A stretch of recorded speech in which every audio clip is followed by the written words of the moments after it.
wrote Immigration. And just at the moment I was in front of the immigration person who took my fingerprints and everything, I got the worst coughing fit of the year, basically. And the immigration person was looking at me like, should I let that person into the country? Looked very suspicious. Anyways, thankfully I got in, but I'm doing better now.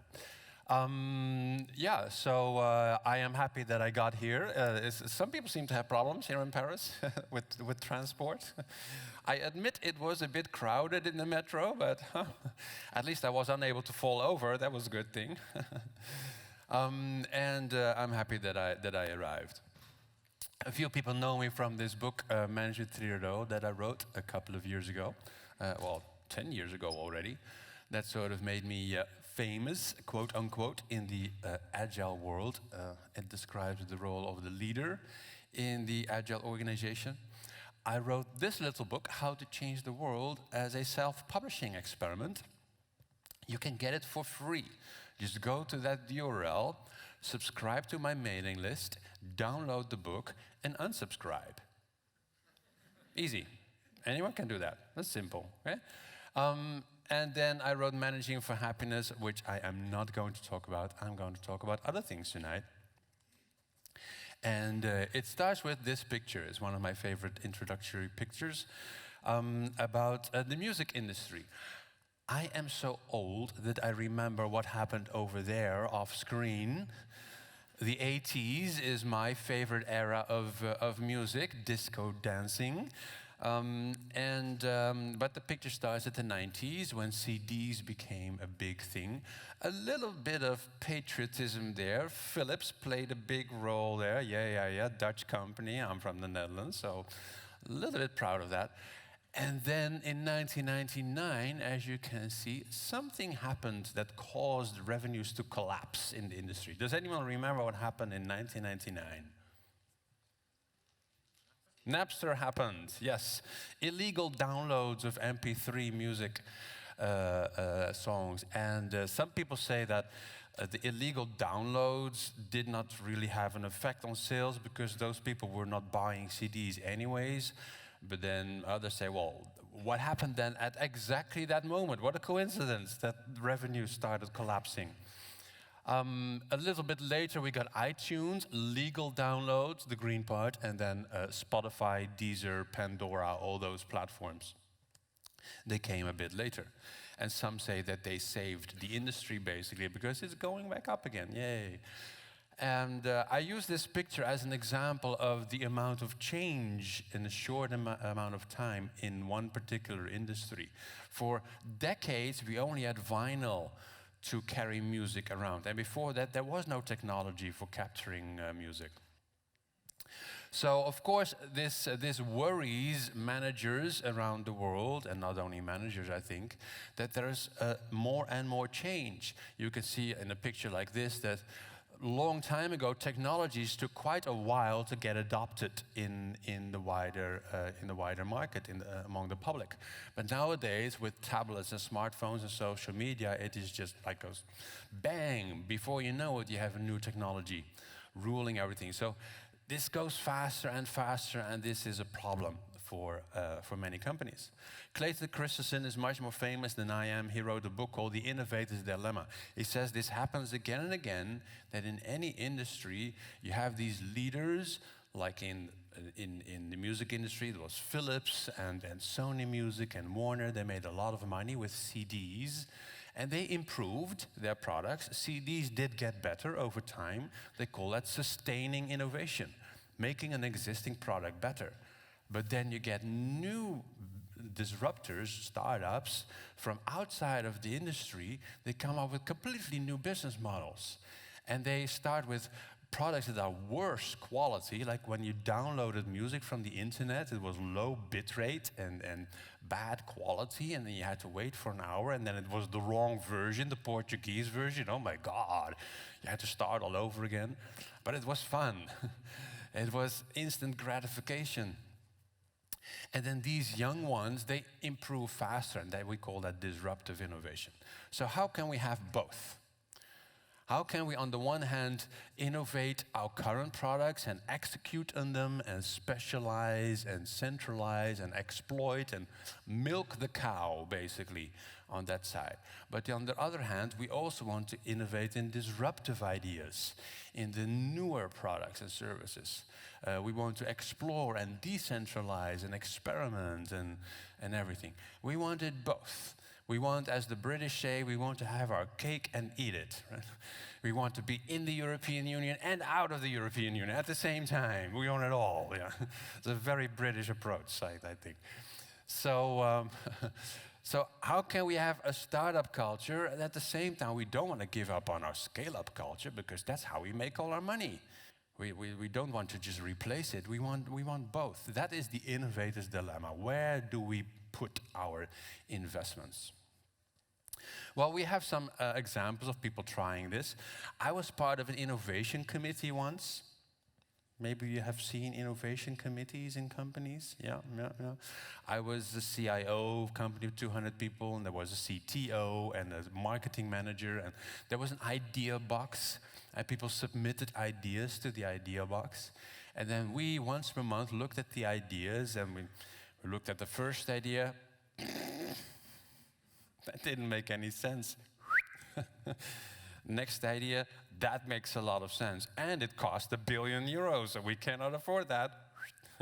Next idea, and before you knew it, the box was empty. Oops, we had rejected all the ideas of the employees. And they were mad. You're rejecting everything. And we said, you should submit better ideas. This is all crap. So that didn't really work well. Other companies try innovation centers, also suggested by Clayton Christensen. He says, if you want disruptive innovation to work, put it somewhere else. Otherwise, the mother organization is going to kill it. It will kill any new initiative. So put it in another city, in another country, far away, as an independent business unit. That seems to work okay-ish. And then you can recognize them because they have colorful walls and yoga mats and air-on chairs, and it looks all very creative with lots of sticky notes and everything. But then the mother organization complains there's nothing ever coming out of that innovation center. That it costs us a ton of money, but I haven't seen an innovative product in years. And some people try hackathons, innovation days. They work quite well, 24 hours of craziness and busyness and people coming up with ideas. But then people have told me more than once that after the hackathon, nothing happens. Nothing is the next step, basically. The company goes back to business as usual after 24 or 48 hours. And that is also demotivating. It was just fun, but nothing came out of it. You probably know some of these pictures. I'm not going to explain them all. They are familiar pictures for some of you. Methods and frameworks, we have a ton of them. I appreciate them for the toolboxes that they are. They capture good ideas that work for some people in the world, and there's nothing wrong with that. But none of these solve the innovator's dilemma. There's not a single method or framework that explains to you how to be a big business earning buckets of money with a current product and invest in young, new, disruptive ideas at the same time in one organization. How do you do that? They don't explain that. So we're going to solve the innovator's dilemma this morning. Yep, but after the next 40 minutes, you will know what the answer is. I promise you. And it starts with having a look at some disruptors we have in Europe. Because there are not only fascinating companies coming out of Silicon Valley, we can be proud of Europe as well. We have Flixbus in Berlin, we have TransferWise in Tallinn, we have Spotify in Stockholm. I've been to all those companies and talked with CIOs, agile coaches, HR managers. I heard the founding story of Airbnb in San Francisco 100 times, I think. But did you know that Booking.com is 5 times bigger than Airbnb? And they're Dutch. So there you go. Right? They're based in Amsterdam. So I've been to the Booking as well, of course. And they noticed that there's a common language. There's a common language that terminology that they use to describe the maturity of business ideas. And usually it starts with someone having an idea. Oops, sound was supposed to work. We checked it. Can we do that again? Can we make sound work over there? I don't hear sound. They said sound worked. Hello? No sound? Okay, I'm going to try once more.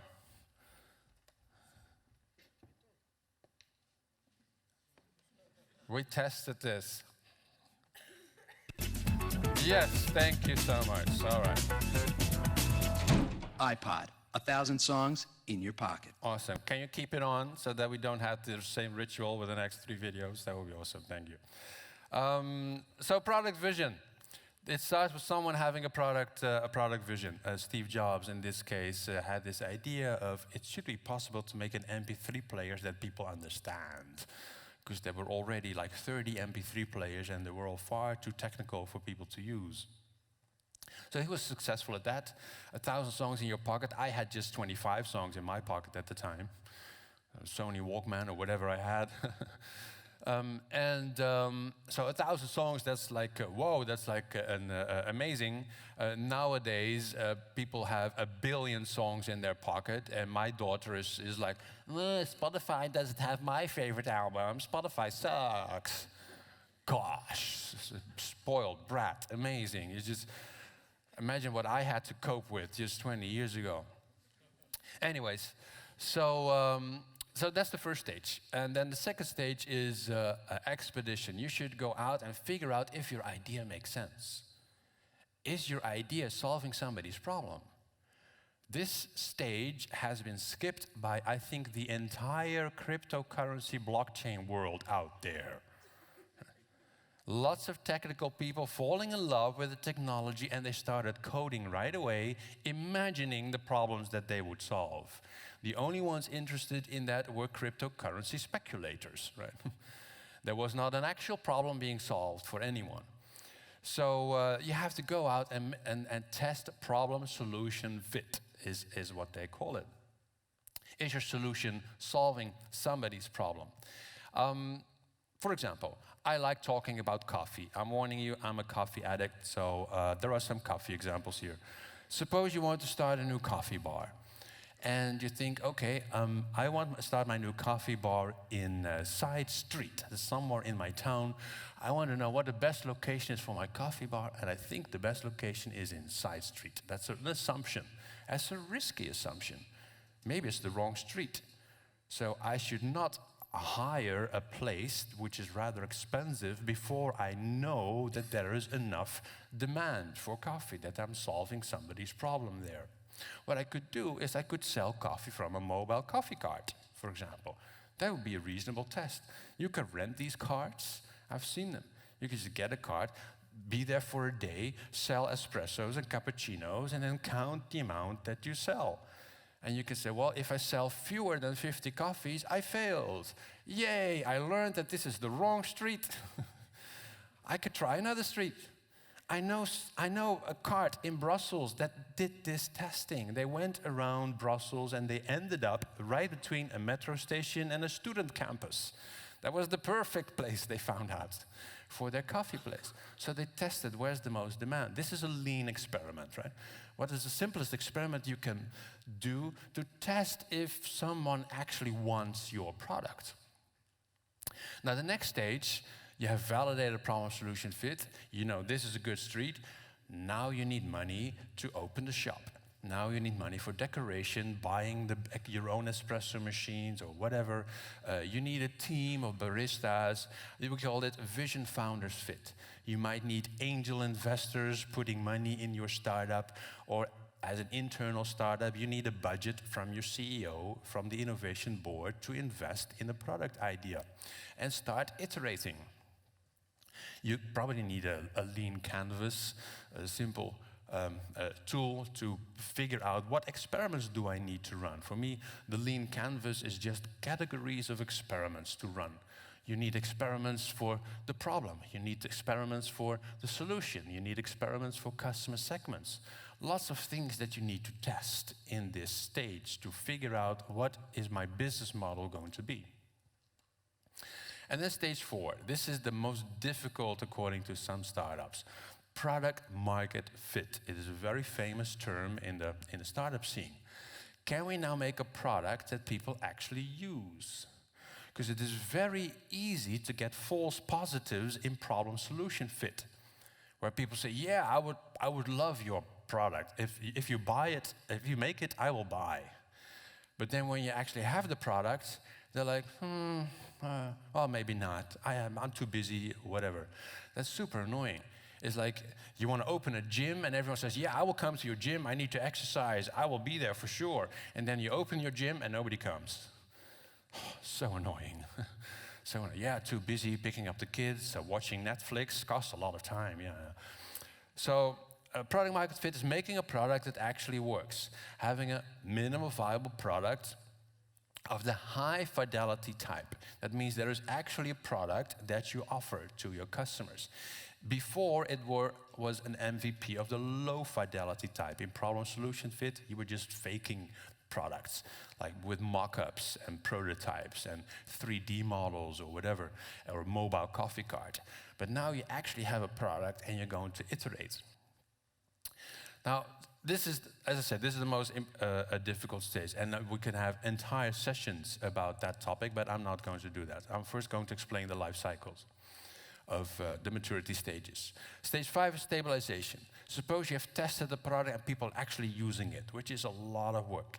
But people actually using it, they love it, they recommend it to their friends. Are you now able to scale it up? No. This is not the right time yet to scale it up for different reasons. One reason, if you did things well, the lean startup way, you only focused on the front-end facing part of your product. You only did the stuff that the customer sees to validate that they want to use the product. In the back end, it is a complete chaos. It is a nightmare. Nothing is integrated. The architecture is wrong. You have technical debt flying through the roof. It is a disaster. Everything has to be done manually. The team is going nuts because of the success of the product. Perfect. That's the perfect moment for stage 5. Now you know what the product is supposed to do. You can probably throw away 90% of your code of all the experiments that failed. Now you know what the architecture needs to be. Now you know everything for a good product. You have to stabilize it. Work on your architecture, reduce technical debt, introduce quality procedures, etc. Another important thing is you're changing to a different audience. You had what they call early evangelists. That's innovators and early adopters in the early stages. They love you for your idea. They love your vision, and they don't mind a few bugs. In fact, they like seeing bugs because it means that they are innovators. They're the first ones, and they will feel like it's a badge of honor if they're the first one to find a bug, and they will report it to you. Like, yes, I was the first one who found that. But then you get to the next stage, you move to the early majority of customers. They don't want to see bugs. They just want a product that works. If they see a bug, they will not report it to you, they will report it to all their friends on Facebook. Right? That's not what you want. So quality control needs to be managed, you need customer service, you need everything. One investor told me this can easily take another 3 years for a startup, just preparing to scale up, get everything in order. Back-end systems need to be integrated with financial, procurement, and you name it. Business market fit, you can call this. Is your whole business ready for the market? And you can start using the business model canvas, which is the original canvas that the lean canvas is an adaptation of, actually. And the business model canvas has other boxes, such as key partnerships. Of course, it makes no sense to discuss key partnerships when your product doesn't work yet, because no partner will be interested in partnering with you if you cannot show that the product works. So this only becomes relevant from stage 5 and later. Same for some of the other boxes. Now, stage 6. You've done business market fit, you're ready to scale up, and you're accelerating. By the way, the pictures are of my mother. She's very proud that she's in my presentation. She spent the whole weekend going through all her photo albums to find the best picture of every life cycle stage that she could find. So this is one of her cool moments for her to be in my presentation. And you can see from the look in her eyes that as a human being, as a teenager, she discovered new possibilities that she never had before. We know that, right, from our teenage years. Everything changes. Life is suddenly much more interesting and more difficult at the same time. Same for business models. It's the same for products. Now you grow up. Now you're an adult. I made the mistake of sending my team to a growth hacking course last year. In hindsight, that was stupid. Why? Because our team was in product market fit stage. Our product didn't really work well yet.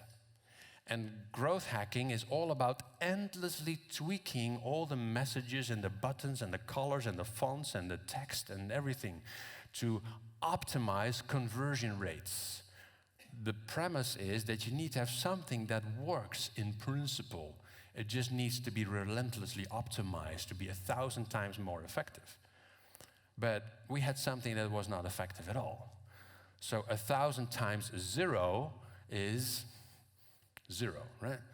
So don't use growth hacking in product market fit stage. That makes no sense. You have to wait until the product actually works, and then you can start tweaking.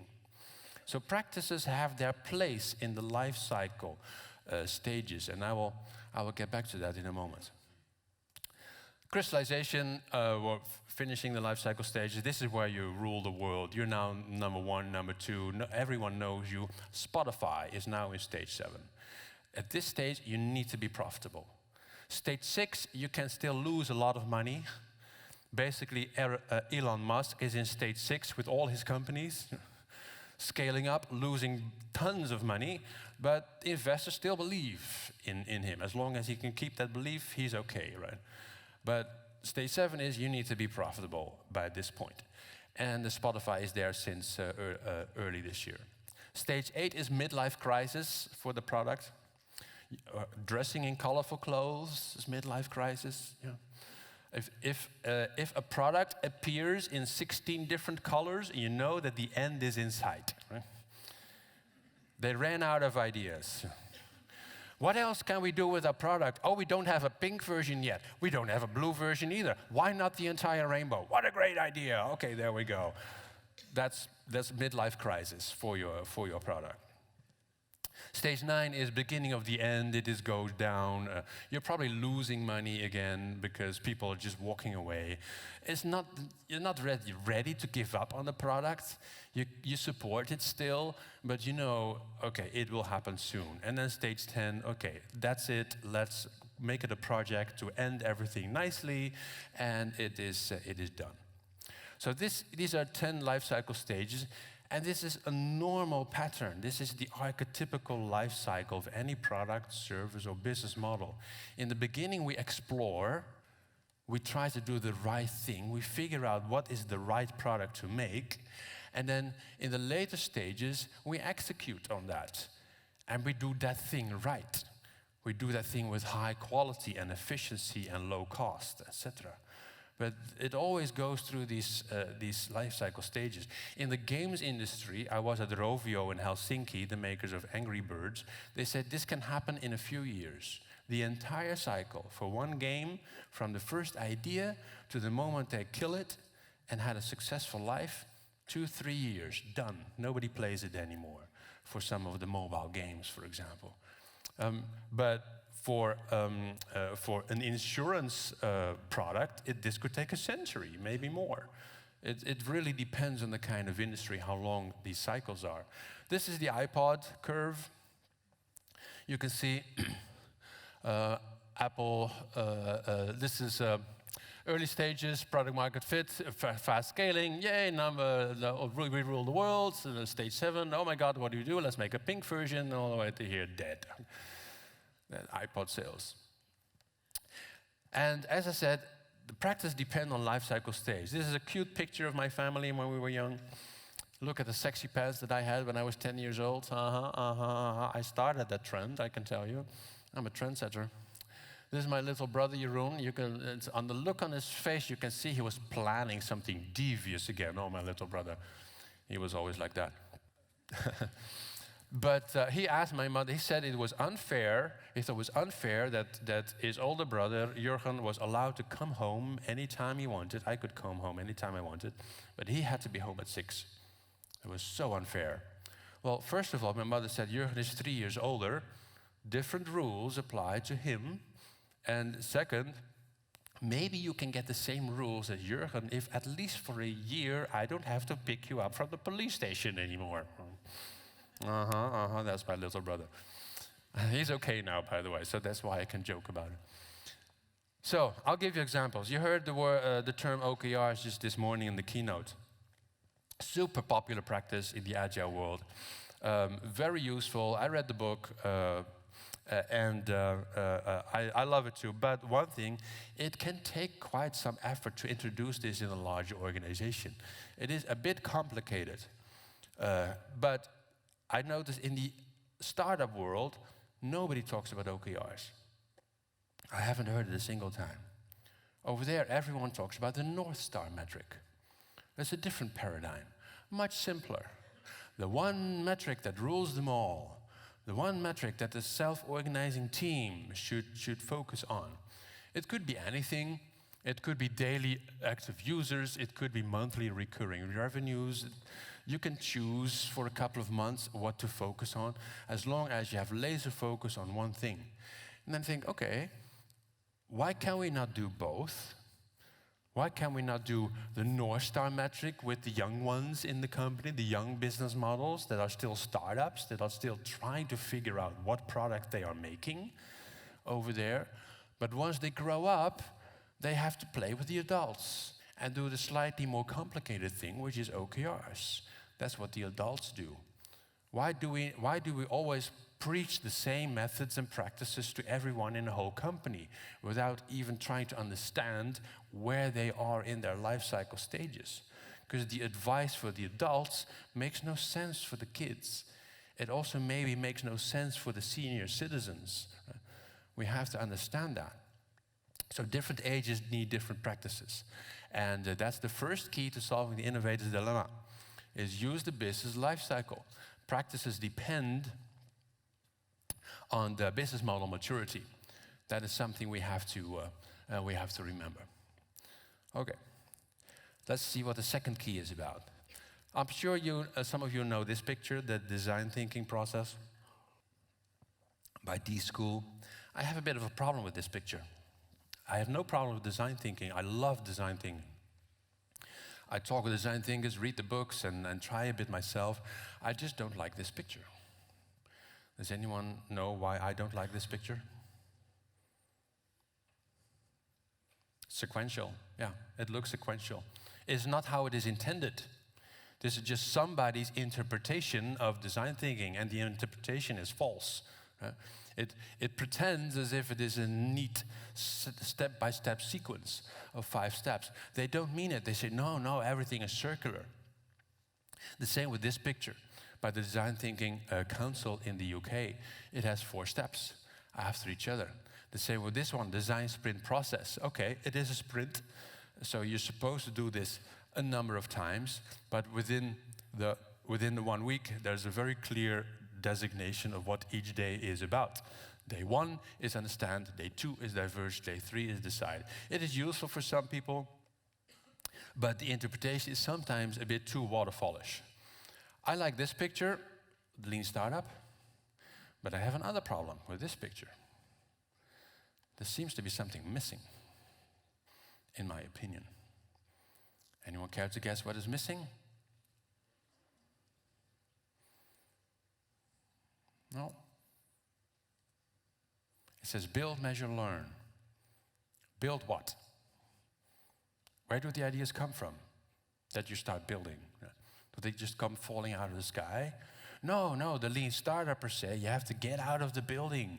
You can buy t-shirts that say get out of the building, a famous phrase of lean startup. It's not in the picture, it says build. Well, where do the ideas come from? Get out of the building and observe customers is exactly the same as design thinkers call empathize. It's the same thing. For me, design thinking and lean startup is almost the same thing. Like agile and lean are like 90% the same. So this is where I come in. I like comparing models and figuring out where are the holes and what can I do better. And I build, measure, learn. I like here that Lean Startup makes a distinction between measuring and learn. I appreciate that. They don't have that in the design thinking models. Of course, we need to learn from our tests. We need to learn from deliver, but they don't say it in the pictures. And there's something missing from all of them, which is something that comes before empathizing with the customer. There are 8 billion people on the planet. I cannot empathize with everyone. I have difficulty empathizing with 2 people. So I have to somehow create focus. Say, okay, I'm going to focus on these problems. This is my niche in the world, and the rest I leave to other people. They call that problem framing in design thinking. They call it is context. So I have that as a separate step. And actually, I don't like the word steps. I made it a different picture. First of all, it needs to be circular, of course. But the word circles is boring. So I checked the dictionary for alternatives to circle, and I found vortex. And I thought, yes, that's it. Vortex is cool. Vortex is tornadoes and whirlwinds and non-linear dynamics, and it is powerful. It's just turbines, etc. It is active. So innovation vortex. It's just a different picture. But I mean design thinking, lean startup combined, basically into one picture. And what I like about this metaphor is it is chaotic. The innovation process is anarchy. There are no neat, discrete, step-by-step phases of work. It is a mess. Ask any design thinker. But they try to do everything in the whole vortex, then it's fine. Then it's okay, right? So I'll give you some examples. Ethnographic research is going to where customers are and just observing what they're doing. In design thinking, they call this empathizing. Lean Startup says, get out of the building. That means that hackathons are not the best way to come up with new ideas. Because you let employees just envision what problems are that customers are struggling with. Maybe first you should kick them all out of the building the day before the hackathon. So why don't you go and have a look at the problem space? What are customers struggling with? That's called ethnographic research. And then come back and do some empathy mapping. Just throw all the ideas on the wall. What did you see? What did you observe? What are customers talking about? What are they hearing? What is it that they seem to think? What do they see? Just immerse yourself in their environment. That's what empathy maps are about. And then you could come up with a lean persona, for example. That's a description of the archetypical user of your product. So, for example, Mark is 34 years old, lives in Amsterdam, commutes to his work on a bicycle, of course, because he's Dutch, and loves coffee, hip and trendy kind of person, so likes the specialty stores, but there's no good coffee on the way to his work. That's a problem for Mark. That's a problem. So we now have a picture of someone in our brain, and it turns out that product teams find it easier to build for lean personas than for demographical, statistical figures. And then you need to understand what is the job to be done. What is the one problem that Mark has? Excuse me. So Mark says, like I do all the time, I just want good coffee. Give me good coffee. But if you look at what I do, and I'm in a strange city and I have a choice between 2 coffee bars. One is fancy with the best coffee in the city, etc. And the other is Starbucks. I might go to Starbucks when I cannot sit at the other one. Because that's important for me. I need to work for 2 hours. I cannot just stand there and have my coffee. I want to sit and do some work while drinking my coffee. So the job to be done is not just give me coffee. You have to give me coffee and a chair and Wi-Fi. That's what I need. That's the job to be done.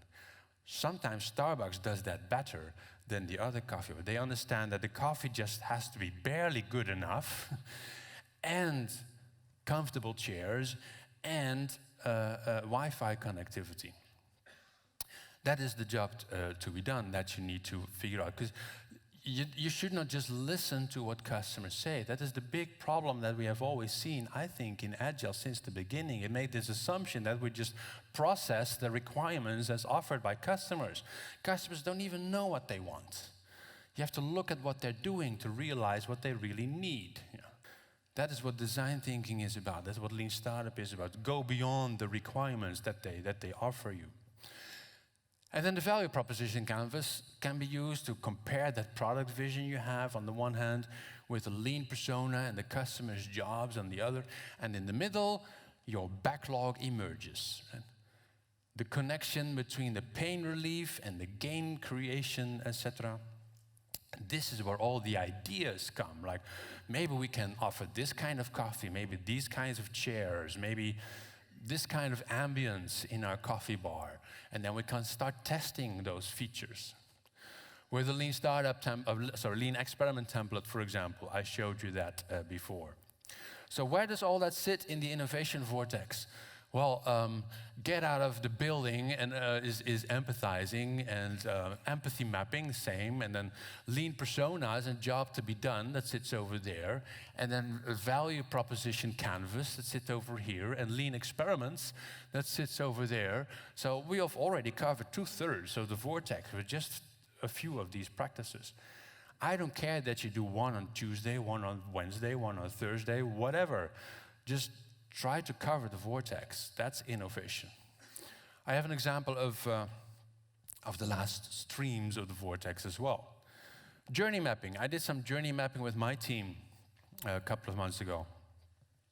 Journey mapping is comparing your idea of what the experience should be for a customer with what they actually experience. So you have a product, you have a service, you're offering it, and then you imagine that this is how they move from one place to the other, from one touch point to the other. But in reality, something different may happen. And then you figure out what are the moments of truth, the wow moments and the what the f moments. The wow moments is when the customer is delighted. You offered more than they expected, like, whoa, awesome. And the what the f moment, well, I don't have to explain that, I suppose. So there are two problems here. The wow moment is much too late. The wow moment should come as early as possible in the customer's experience. So preferably over here when they encounter your product and start using it, not at the end. And there should be no what the Fs, preferably, of course. I'll give you an example. Let's stay in the coffee scene for a moment. So, you know what my first touch point is with any coffee bar? Google Maps. Because I'm in a strange city, I'm having here in Paris or whatever. I open Google Maps, I type coffee, open now, highest rated, sort by distance. I check the pictures to see if it's decent enough, because sometimes it just offers food and no coffee. I want to see baristas, self-ground coffee beans, whatever. And I start walking. Yeah, nice walk, 20 minutes in a city, nice. And then I come there and there's no coffee bar. What the f? First what the F moment, right at the beginning, first touch point. You did not take care of your address details on Google Maps. How hard can it be, right? That's the first touch point. You already lost me as a customer. I will find another coffee bar. I find another one closed for the holidays. Oh, okay, next one, Starbucks. Anything is fine. I really need my coffee now. So I walk. I arrive at a coffee place. It looks wonderful. They have a nice big espresso machine. There are people sitting there with computers. I think, oh, I'm going to have a good time here. This is looking good. I order my cafe latte, and I get a latte macchiato. What the?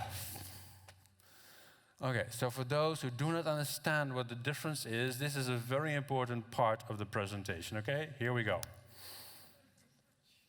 Over there, we have the latte macchiato. It is an Italian invention. It literally means stained milk. The milk usually comes in a glass. It comes in the glass. Jacopo, correct me if I'm wrong. It comes in a glass. The milk is there first. The espresso is thrown in. It leaves a stain. Therefore, you have the stained milk, the latte macchiato. This is how Italians teach babies how to drink coffee. On the other hand, we have the cafe latte, right? According to Wikipedia, and Wikipedia is always right, according to Wikipedia, it emerged in the US because the Americans were used to drinking brown water. Right? So when Italians came there and introduced espressos and cappuccinos, the Americans were like, oh my God, this is much too strong. So the Italians just made the cups bigger, just threw in more milk, and you have the milky coffee, the cafe latte, the milk cafe, the cafe au lait, it's all the same thing, right? The milk, it comes last. First the espresso, then the milk. And then you can make latte art. That's a potential wow moment. Teach your barista how to make latte art. That's Instagrammable. That potential wow moment. So I order a cafe latte, I get a latte macchiato. I say, that's the latte macchiato, that's not a cafe latte. And the barista says to me, that's the same thing.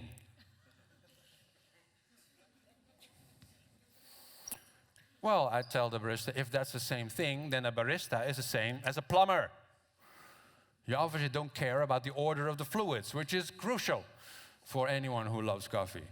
So, lesson learned, milk with coffee is not coffee with milk, okay? That's very, very important to understand the difference. So where does all of this sit? Figuring out when I have my what the F moment as a coffee lover, that's sensitize and systematize, testing and learning. What is happening with our product? Don't just throw it over the wall and expect magic to happen. No, people will have experiences that maybe you did not expect. I have a self-assessment exercise with the Innovation Vortex. You can use it in a retro, for example, in a retrospective. Just test yourself. Do we have practices that touch upon the entire vortex? Are we actually over there? Are we empathizing with our customers?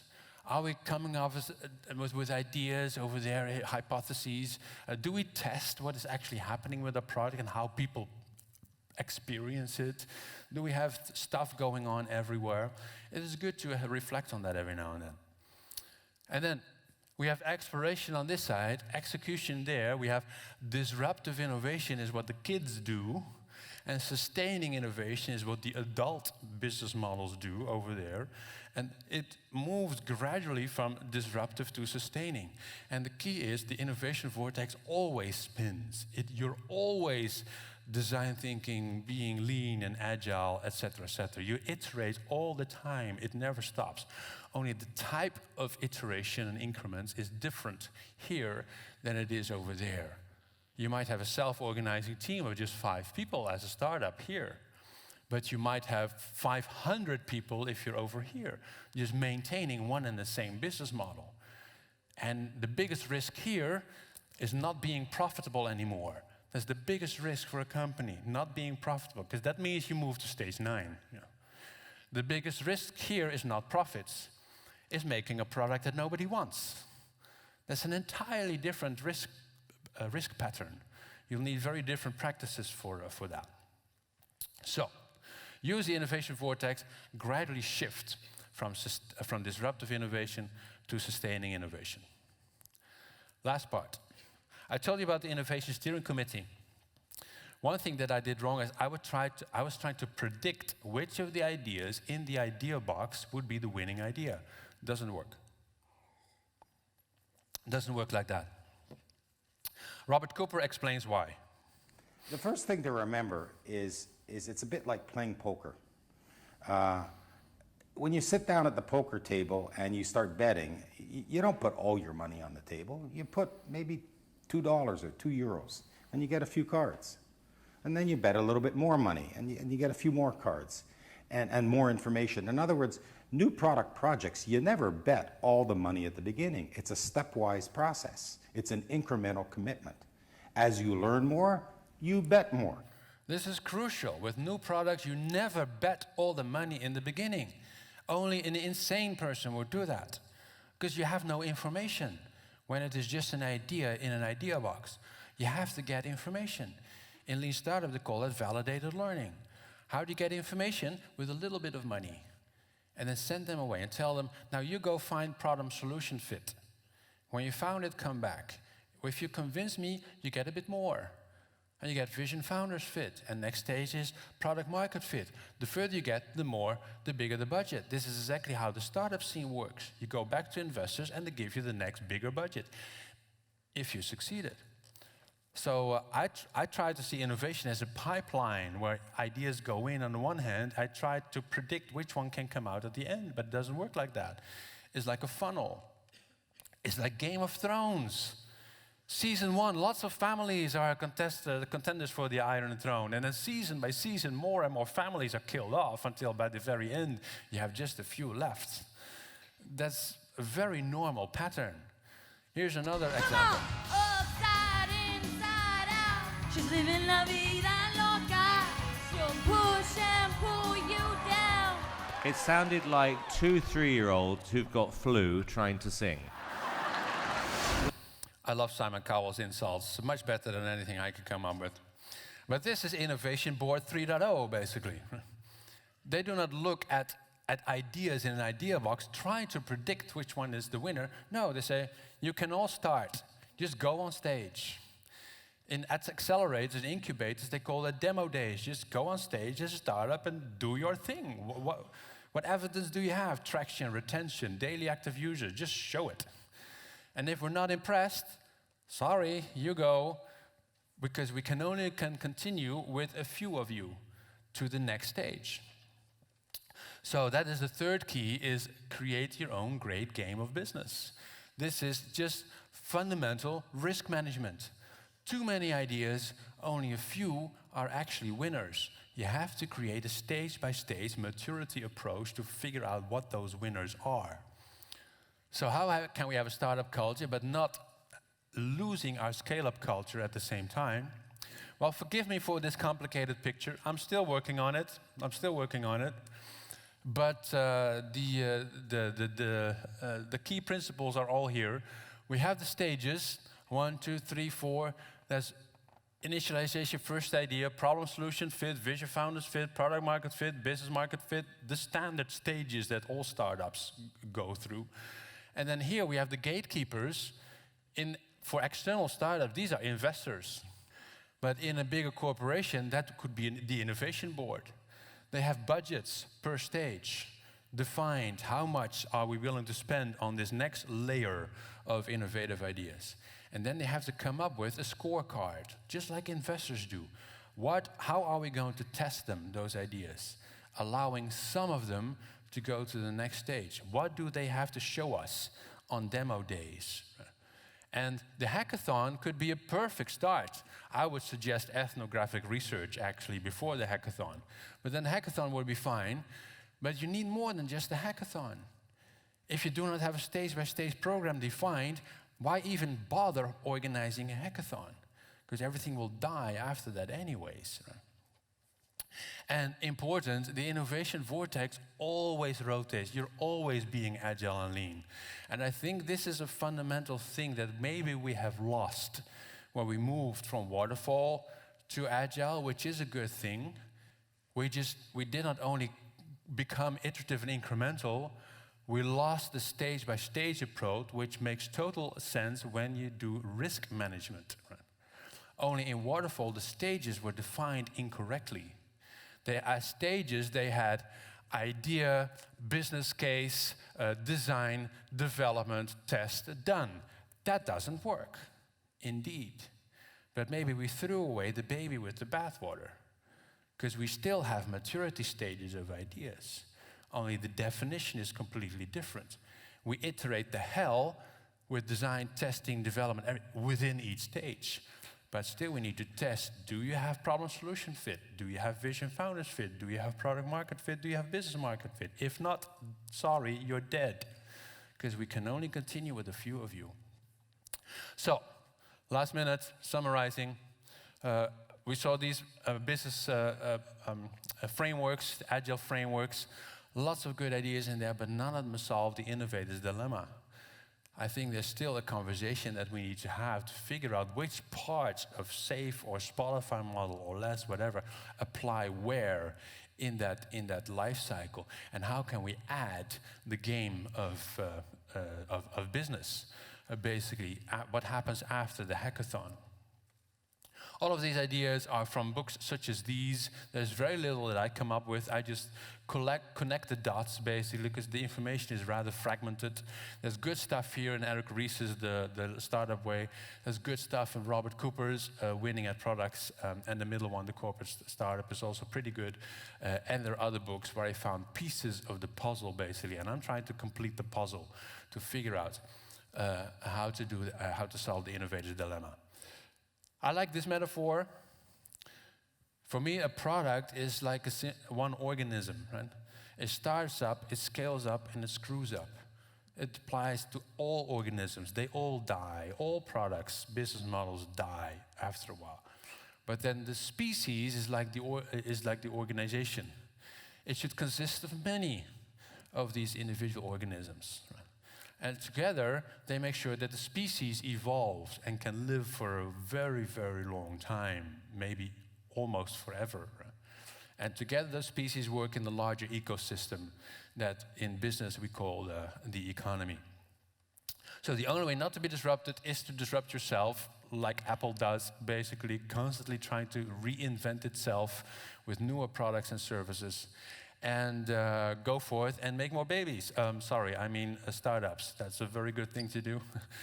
I have the book here, the Startup Scaleups Group. I don't carry copies around, but the audience here is entitled to a 25% discount if you want. Just to take a pic of the QR code with this coupon, FLOW25, you get 25% discount on this on the shop. And I am interested in having this conversation with those who want to explore this.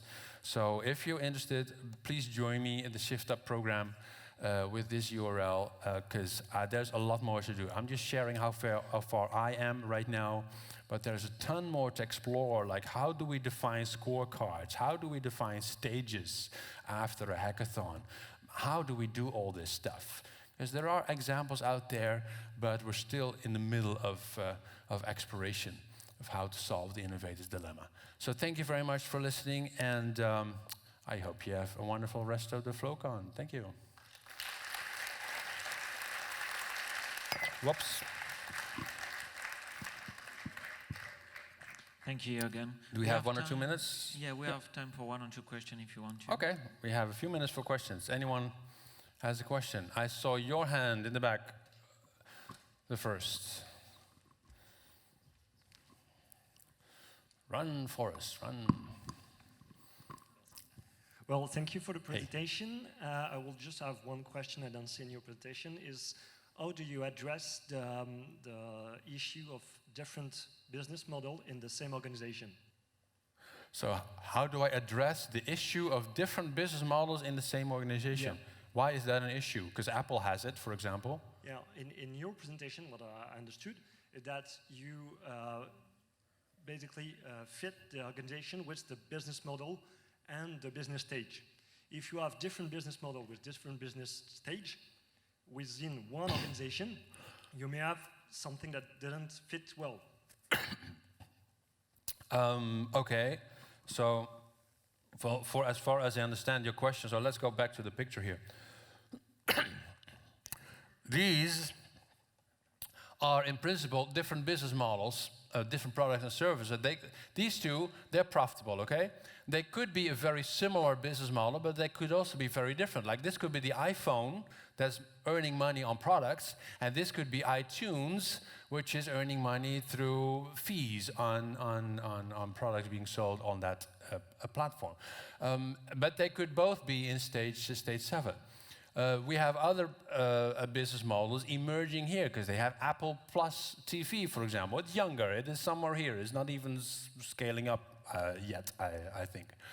The organization as a whole is just a legal construct.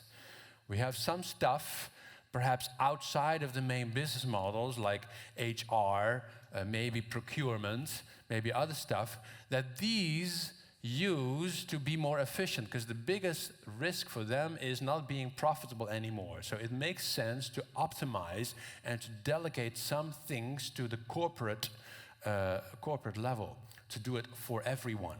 So that is why you had to fill out an expense form when you want to go to a conference, because that's rather big expense for a company to send somebody to a conference. So we have policies for that. Over here, it makes no sense at all to have expense forms for startups. Startups get a budget. And from the budget, they have to do everything. You want to go to a conference, figure out how to do it. No expense forms needed. Companies need to learn how to operate like that different rules apply to different business units. So basically, the business unit can be an individual business model, but there's still stuff outside of it managing the entire funnel. But my point is this should be as little as possible. I think almost everything should be inside the funnel, because then you have the idea that the organization keeps reinventing itself, basically. Reinventing Organizations, famous book. You could have this if you just built that funnel. Okay, so the organization is designed to support multiple business models from the beginning. Yes, exactly. Okay. Yeah, Thanks. yeah. With an expiration date for each. That's the beauty of it.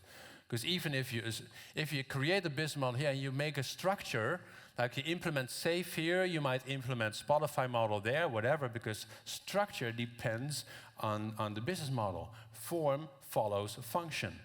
So you need to know what the business model is before you can prescribe a structure. But the beauty is, you already know that they will die at some point. Great, because everything has an expiration date that you do this way. Maybe one more question? Yeah, one last quick question. One last quick question. Over here.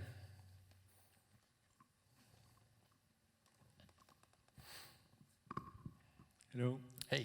Sorry for my English. Sorry for my French. So thanks for your presentation. I think your model is really convincing when thinking about a starting organization which would integrate this innovation vortex in its culture. But where would you start if you wanted to have an old school company start using that? And obviously being blocked by its many legacy.